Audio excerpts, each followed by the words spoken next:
हजरत खुरीम बिन फातिक रज़ी अल्लाह ताला अन्हो बयान करते हैं, रसूल अल्लाह सल्लल्लाहु अलैहि वसल्लम ने फरमाया, जिस शख्स ने अल्लाह की राह में कुछ खर्च किया तो उसके लिए 700 गुना तक लिख दिया जाता है। हजरत अबू अमामा रज़ी अल्लाह ताला अन्हो बयान करते हैं, रसूल अल्लाह सल्लल्लाहु अलैहि वसल्लम ने फरमाया, अल्लाह की राह में खैमा देना, अल्लाह की राह में खादिम अनायत करना और अल्लाह की राह में अच्छी सवारी पेश करना सबसे अफजल सदका है। हजरत अबू हुरैरा रज़ी अल्लाह ताला अन्हु बयान करते हैं, रसूल अल्लाह सल्लल्लाहु अलैहि वसल्लम ने फरमाया, जो शख्स अल्लाह के डर से रोए वो जहन्नुम में नहीं जाएगा हत्ता कि दूध थन में वापस चला जाए। किसी बंदे पर अल्लाह की राह में पड़ने वाला गुबार और जहन्नुम का धुआं इकट्ठे नहीं होंगे।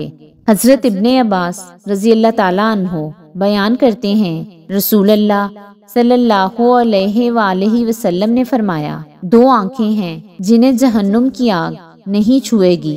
एक वो आंख जो अल्लाह के डर से रोई और दूसरी वो आंख जो रात के वक्त अल्लाह की राह में पहरा देती है।